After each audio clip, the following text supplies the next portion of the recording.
نحمده ونصلي ونسلم على رسوله الكريم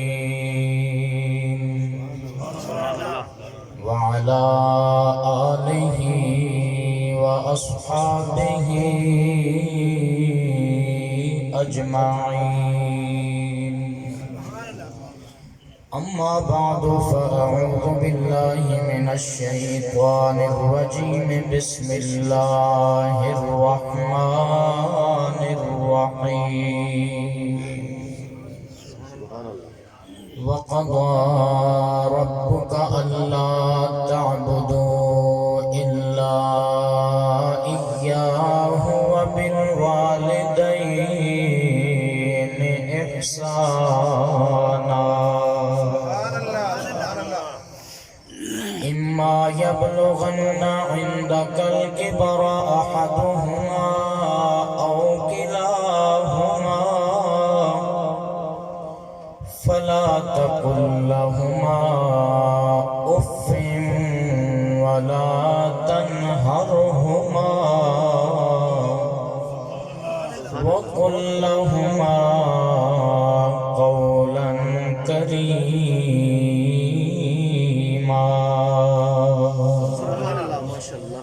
واخفض لهما جناح الذل من الرحمة وقل رب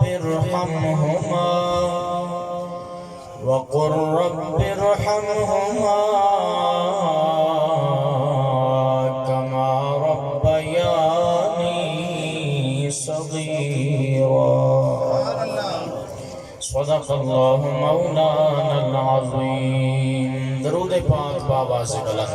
الصلاة والسلام علیک یا سیدی یا رسول اللہ وعلى آلك وأصحابك يا سيدي يا حبيب الله. الصلاة والسلام عليك يا سيدي يا رسول الله وعلى آلك وأصحابك يا سيدي يا خاتم النبيين.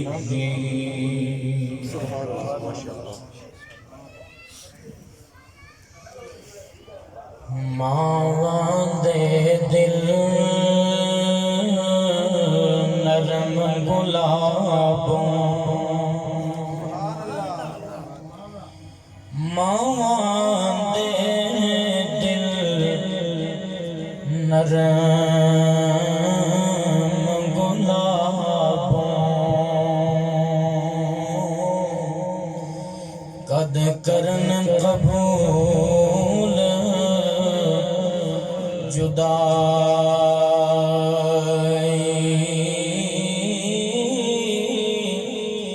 کر دیون قربان خزانے تے کر لین قبول گدائی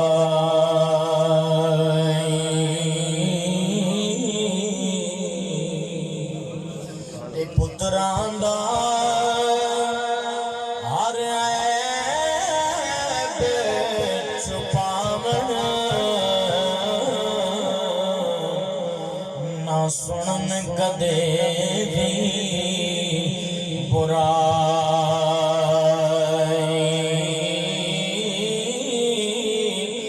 آزم محروم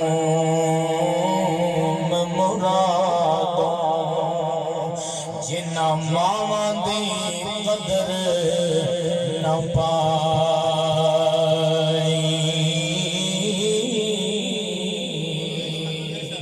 آزم محروم مرادوں جنہ ماواں دی قدر نہ پائی.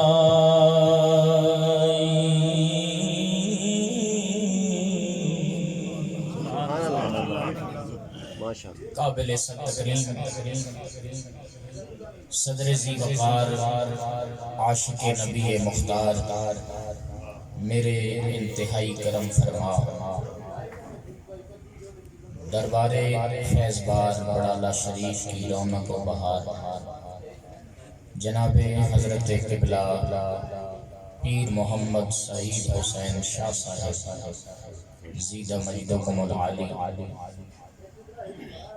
قابل تکریم میرے دیرینہ مشفق شخصیت محترم جناب خلیفہ محمد تاسع انصاری زیدہ شرفکم السامی رونق محفل محترم جناب حاجی عبدالرشید صاحب نقیب محفل محترم جناب شاہد نسیم صاحب زینت بزم ہمارے انتہائی مخلص مکرم پیر بھائی محترم قاری عبدالرزاق عاصی صاحب عظیم ثنا خان خیر الانام محترم الحافظ القاری لیاقت علی صدیقی صاحب صحافی برادری تمام ذی وقار احباب گرامی بالخصوص ہمارے انتہائی مکرم پیر بھائی کرم فرما الحاج راجہ زکاب اللہ خان صاحب آپ کے تمام رفقا آپ تمام اہل محبت اہل ادب اہل نسبت برادران اسلام ایک ایک شخصیت بلا شبہ میرے سامنے اسم با مسمى اور انتہائی اخلاص و محبت و پیار سے سرشار تشریف فرما ہے آج کا یہ خوبصورت عظیم الشان روح پرور پروگرام محترم جناب محمد فاروق صاحب محمد یعقوب صاحب محمد معروف صاحب ساجد عزیز صاحب اور محترم خالد صاحب کہ زیر انتظام و اہتمام ان کی والدہ محترمہ مرحومہ کی ایصال ثواب کے سلسلہ میں انعقاد پذیر ہے دلی دعا گو ہوں اللہ کریم مائی صاحبہ کو بخشش و مغفرت کا انعام و اکرام عطا فرمائے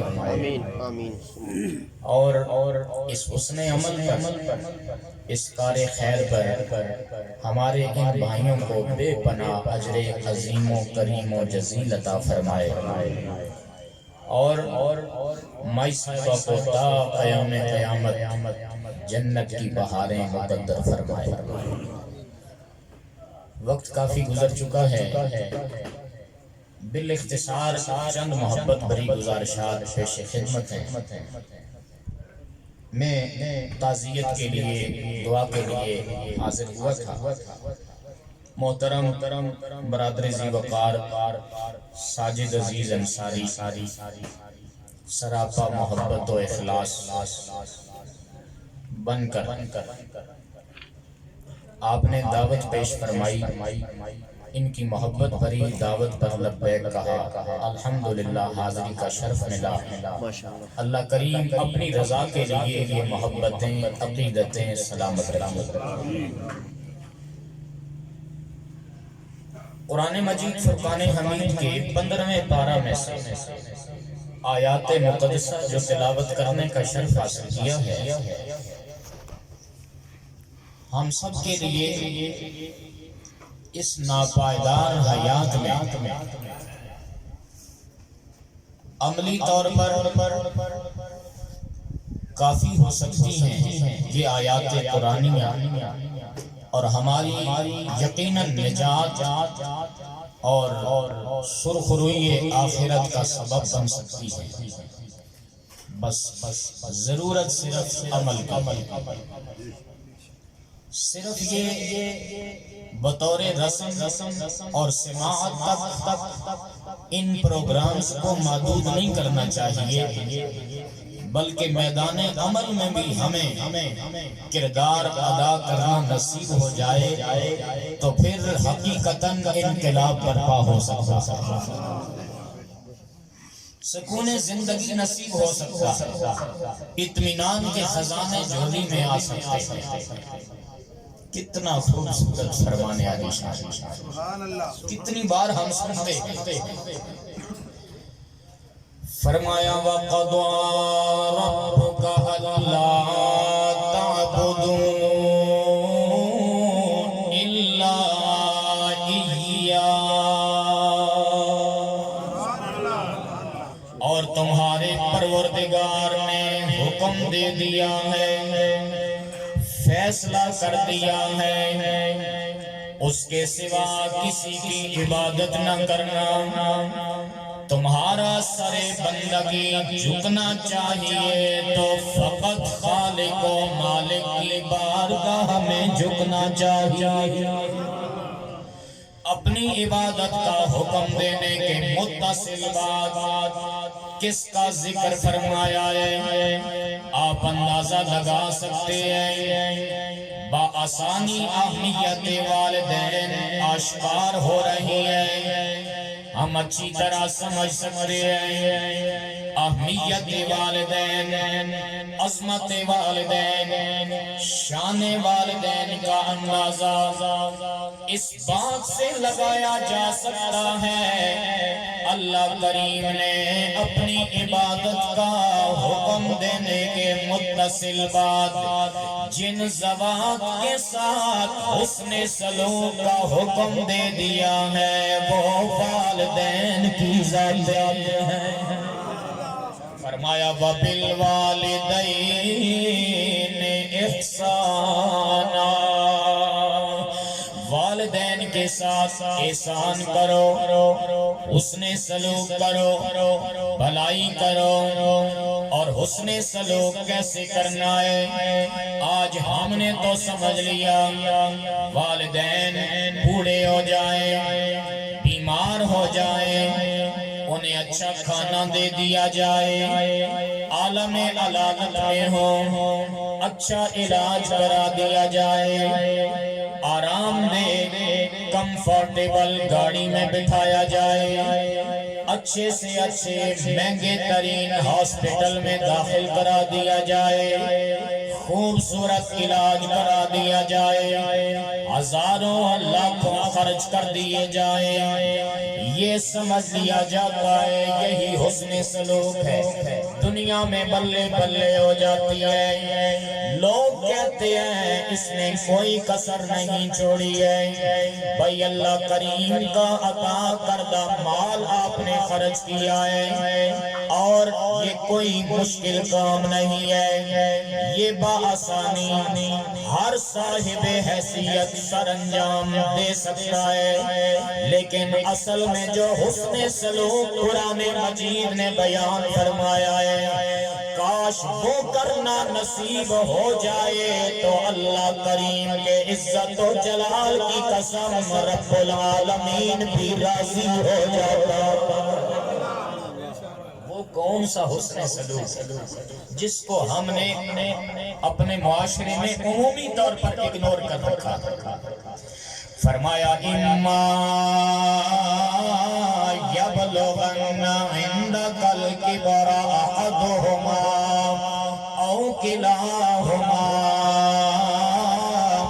اگر وہ تیرے سامنے دونوں یا ان دونوں میں سے ایک بڑھاپے کو پہنچ جائے، اور بڑھاپے کا ذکر اس لیے فرمایا عموماً جب بڑھاپا آتا ہے تو بچپن جیسی عادات جو ہوتی ہیں، خصلتیں ہوتی ہیں، وہ عود کی آ جاتی ہیں اور بار بار ایک ہی چیز کا تکرار ہوتا ہے، ایک ہی بات بار بار دہرائی جاتی ہے، ایک ہی سوال بار بار دہرایا جاتا ہے۔ فرمایا ایسے عالم میں تمہاری طبیعت پر یہ چیز گراں نہیں گزرنی چاہیے، تمہارے پیشانی پر شرم نہیں آنی چاہیے، تمہارے چہرے کا جغرافیہ بدل نہیں جانا چاہیے۔ فرمایا حسن سلوک یہ ہے بڑھاپے کے عالم میں ایسی باتیں اگر کی جائیں جو تیری طبیعت پر فطرتاً ناگوار گزرے۔ فرمایا خبردار فلا تقل لهما اف، جواب دینا تو درکنار رہا، تیری زبان سے اف تک کا کلمہ بھی نہیں نکلنا چاہیے، اف تک بھی نہ کہنا، تنگ نہ پڑ جا۔ یہ ہے جناب حسن سلوک۔ کون ہے ایسا انسان جو والدین کے اس بڑھاپے کے عالم میں جو ان کی طبیعت ہوتی ہے، جو ان کے کلمات ہوتے ہیں، الفاظ ہوتے ہیں، جو بار بار دہرائے جاتے ہیں، تو کون انسان ہے جو اف تک نہ کہے اور برداشت کرتا رہے؟ آج تو جواب دیا جاتا ہے، تلخ کلامی کا مظاہرہ کیا جاتا ہے، درستی کا مظاہرہ کر کے، انتہائی تنگ دامانی کا اظہار کر کے انہیں تنگ کیا جاتا ہے، پریشان کیا جاتا ہے۔ یہی تو وہ مرحلہ ہے حسن سلوک کا، بطور خاص اللہ نے کبر کا ذکر فرما کر بتا دیا۔ ایسے عالم میں خندہ پیشانی سے والدین کی باتیں سنتے رہو گے اور سہتے رہو گے، خندہ پیشانی سے ان کا استقبال کرتے رہو گے ہر دم، ہر لحظہ، ہر گھڑی، تو یہ حسن سلوک بھی کہلائے گا، پروردگار عالم کی رضا بھی نصیب ہو جائے گی۔ سبحان اللہ۔ فلا تقل لهما اف، آگے فرمایا ولا تنہرہما، انہیں جھڑکنا بھی نہیں ہے، پھر کیا کرنا ہے؟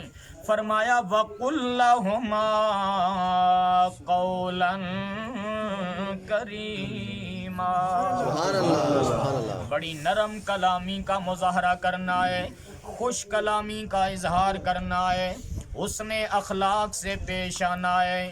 ارے اچھی اور نرم گفتگو کرنی ہے، جب نرم کلامی کا مظاہرہ ہوگا، خندہ پیشانی کے ساتھ انہیں مسکرا کر دیکھنا تمہارا کام ہوگا۔ والدین کے چہرے پر مسکراہٹ آئے گی، ان کا دل راضی ہوگا، ادھر پروردگار عالم بھی تم سے اپنی رضا کا اعلان فرما دے۔ یہ ہے اصل میں حسن سلوک جس کا حکم دیا گیا۔ اسی پر اگر ہم عمل پیرا ہو جائیں، اف تک نہ کہیں، جھڑکے نہیں، خوش کلامی کا مظاہرہ کرتے رہیں، خدا کی قسم میرے آقا نے فرمایا والدین راضی ہوتے ہیں تو پیدا کرنے والا پروردگار بھی راضی ہو جاتا ہے۔ اسی طرح رب العالمین نے آگے فرمایا وَخْفِضْ لَهُمَا جَنَاحَ الذُّلِّ مِنَ الرَّحْمَةِ، بڑی نرمی اور رحم دلی کے ساتھ اپنے عاجزی والے بازو ان کے سامنے بچھا کر رکھنے ہیں۔ اس کا معنی یہ ہے اگر ماں ان پڑھ ہے، دیہاتی ہے، بیٹا پڑھا لکھا ہے اور ایجوکیٹڈ ہے، گریجویٹ بن گیا ہے، ڈگریاں حاصل کر لی ہیں، انجینئر بن گیا ہے اور منسٹر بن گیا ہے، جتنے بھی اعلیٰ عہدے اور مقام و منصب پر فائز ہو گیا ہے، فرمایا یہ ڈگریاں، یہ اعلیٰ درجے اور مناصب اپنے مقام پر ہیں، جب ماں کی بارگاہ میں تم آؤ، تمہارا کام ہے ان کے سامنے پیچھے پیچھے چلے جانا، عجز و انکساری والے بازو بچھانا تمہارا کام ہے۔ اللہ کریم اپنے والدین کی بارگاہ میں اس طرح عاجزی اور انکساری اور جھکنے کی بدولت تمہارا مقام اپنی بارگاہ میں بلند فرما دے گا۔ تم جھک جاؤ، اللہ تمہیں بلند فرما دے گا۔ اللہ یا رسول اللہ، زندہ باد زندہ باد. حضرات آگے فرمایا وَقُلْ رَبِّ ارْحَمْهُمَا كَمَا رَبَّيَانِي صَغِيرًا. اور دعا کرتے رہو پروردگار میرے ماں باپ دونوں پر رحم فرما جس طرح انہوں نے مجھے عالم بچپن میں بڑی محبت و پیار سے پروان چڑھایا. دعا کرتے رہنا میرے دوستو. یہ ہے تعلیم، یہ ہے تعلیم قرآن، یہ ہے آداب والدین جو رب العالمین نے اپنی کلام لا ریب و بے مثال و لا زوال میں سکھائے ہیں، بتائے ہیں. اب آئیے اہمیت والدین کا اندازہ اس بات سے بھی لگایا جا سکتا ہے کہ اللہ کریم نے اپنی خاص و خاص عبادت یعنی نماز کے دوران بھی والدین کے لیے دعا مانگنا رکھ دیا.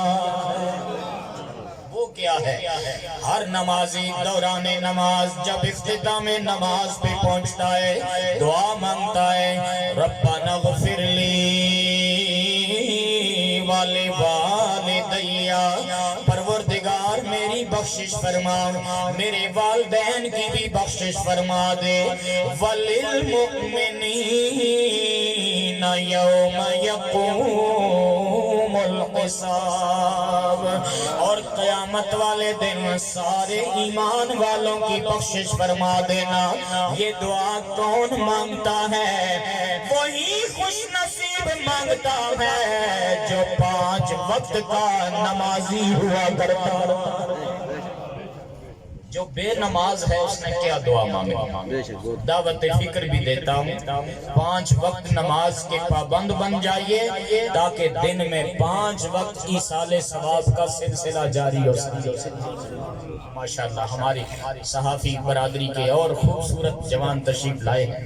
راجہ عمران صاحب، ایڈوکیٹ عقیل لیاقت صاحب تشریف لائے ہیں. اللہ سلامت رکھے، شاد آباد رکھے.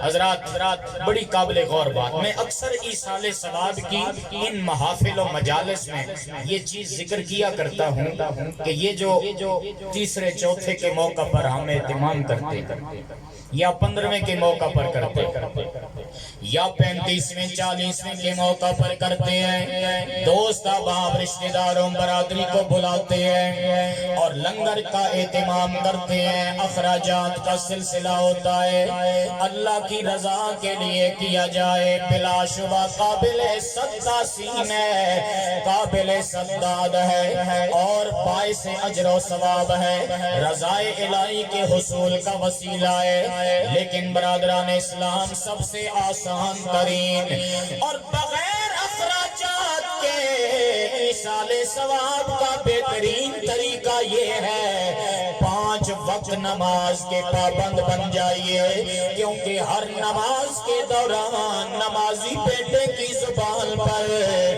ربنا اغفر لی والدیا کے جب کلمات دعا جاری ہوتے ہیں میرا ایمان کہتا ہے ادھر والدین کی قبریں جنت کا باغ بن جاتی ہیں. کتنا آسان ترین ایصال ثواب کا طریقہ، لیکن ہمیں فرض عین کی کوئی پرواہ نہیں. ہم ان چیزوں کو بطور خاص اہتمام کے ساتھ اہمیت دیتے ہیں، حالانکہ یہ مستحبات میں سے چیز ہے.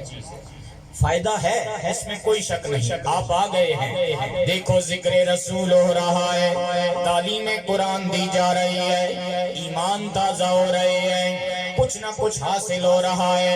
لیکن اس کے باوجود 5 وقت کی نماز فرض عین ہے اور بندے کے ذمہ قرض ہے، اسے ہر صورت ادا ہونا چاہیے. بولو ہر صورت ادا ہونا چاہیے. نماز جنازہ فرض کفایہ ہے، قیامت والے دن باز پرس نہیں ہوگی، پوچھا نہیں جائے گا آ جا میری عدالت کے کٹہرے میں اور جواب دے کہ فلاں کی نماز جنازہ تو نے کیوں نہیں پڑھی.